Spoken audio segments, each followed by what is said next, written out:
In life, there are many phrases where we feel that we are depressed, we are lonely, and when everybody is against us, and there is no one to, guide us or talk about it. So, at that moment, how should we handle it or how should we deal with it? See, this is an unfortunate condition that a whole lot of human beings are in their experience. In their personal experience, life is like me versus the universe. Being in competition with the universe is a stupid thing to do. That's not a competition you must get into. Hello? Me versus the universe is a bad competition to get into. Would you also agree with me? So, this is why yoga does not mean twisting and turning your body. The word yoga means union. Right now it's me versus the universe. This is just your psychological condition. This is not the reality. Even when you feel utterly lonely, are you still breathing? So you're transacting with the world, isn't it? Yes? You only can't get along with the people around you, but atmosphere is okay with you, food is okay if it tastes good, water is okay. You have transaction with the world, isn't it? Your existence is constantly an engagement with the universe, but your mind becomes against the universe. If you create a psychological condition that you're against or you're in competition with the universe or the cosmos, obviously you will feel crushed for small things. Little things will crush you. When I say little things, maybe you failed your examination, maybe you got thrown out of this university, maybe you got fired from a job, maybe somebody ditched you, maybe something else like this happened. These are all small things between life and death.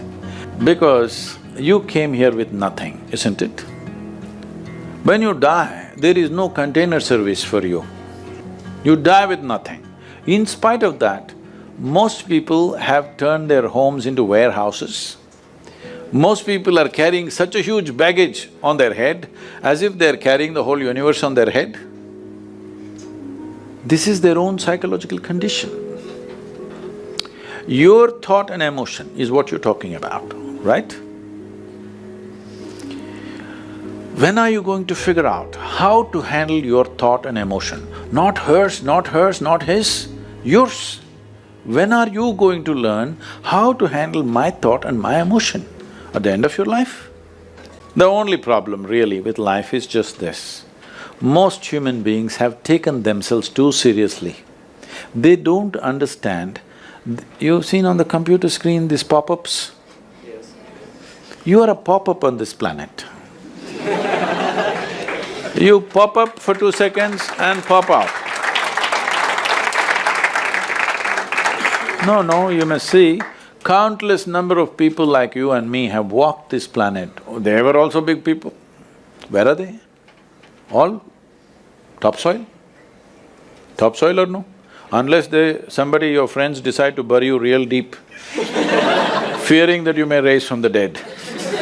You know, there have been such instances. Or maybe you're planning to go to heaven. Hello? Anybody who talks about a place other than this place as a better place than this is a crime against humanity. My fundamental work is to destroy all heavens so that people will learn to live well here. All these idiots who made a hell out of themselves, they want to go to heaven. They made a mess out of this place and then they want to go to heaven. I'm asking you, do you have any proof? Do you have any proof that you are not already in heaven and messing it up? Do you have any proof? You're already in heaven, making a mess out of it. Yes, simply because you are not even learning how to handle your basic faculties of thought and emotion, isn't it? Your only justification is, everybody is like this only, that's how it is in a madhouse. That is how it is in a madhouse, only a doctor looks crazy. So when are you going to handle it? Slowly, at the age of 60? I'm asking. When will you learn how to handle my thought, how to handle my emotion, how to handle my body, how to handle my chemistry? When are you going to figure this? At the end of your life? Because this culture has grown. When to do spirituality means when you're 70, when you're no good for anything else. No, at the earliest possible time, whatever is most profound about you, not about heavens, about this life, everything that you need to know, you must know soonest, isn't it? Only then you live a sensible life. Okay, if I tell you a joke, you won't get offended. Because this is the most serious crowd I've ever seen in the last few years. How many of them are journalism? Most of them? Okay.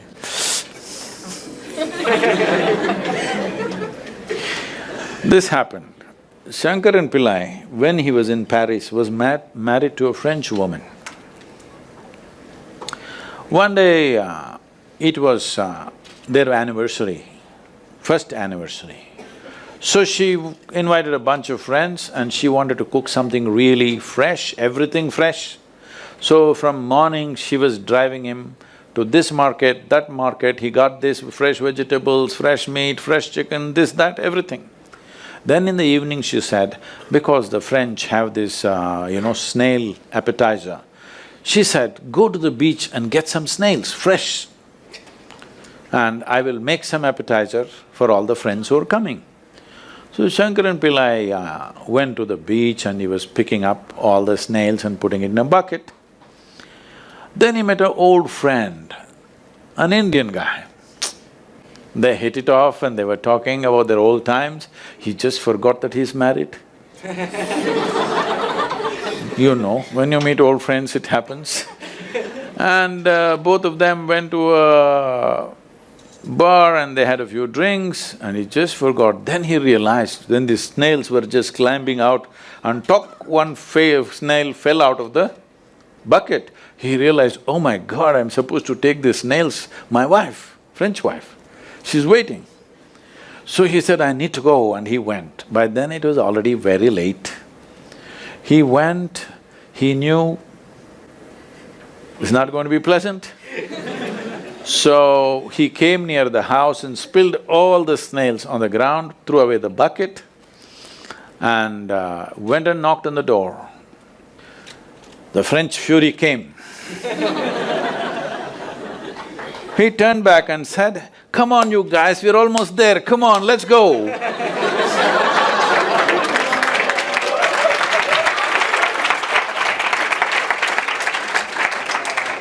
So, when are you going to pick your snails and put them in the bucket and fix them? Huh? Your problems, you must fix them, isn't it? These are not problems. I want you to understand, you are not suffering your life. You're only suffering two fantastic faculties that only… It's a privilege of being human that we have these two fantastic faculties. One is, we have a vivid sense of memory. This is because of this memory our life is so rich, unlike any other creature. And we have a fantastic sense of imagination. Now, this is what you're suffering. What happened 10 years ago, you can still suffer. Why? Are you suffering life or memory? Hello? Memory. Memory. What may happen day after tomorrow, you're already suffering. Are you suffering life or imagination? Imagination. Two most fantastic faculties you have, you're suffering. So what are you asking for? You want to become once again an earthworm.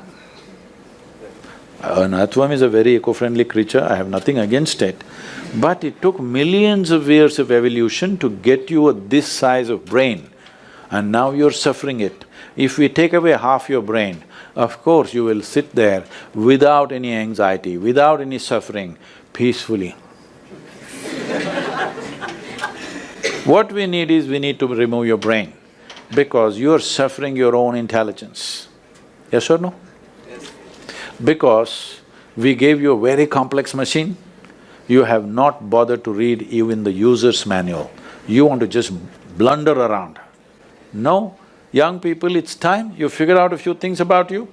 If you don't know how, we will give you tools, how to figure this machine out, because in your life, many issues will come. More issues come up in your life means you're living a more active life. Nothing came up means you're not living. Yes, lots of issues every day. I have the maximum number of trouble going on in my life on a daily basis because so much of activity around the world, global level of activity only with volunteers, okay? Volunteers means nobody is qualified for the job and you can't fire them for inefficiency and they love you, what to do?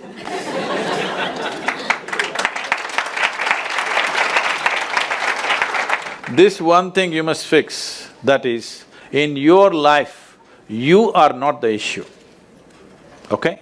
Whatever the issue, we'll do our best, but this should not be the issue.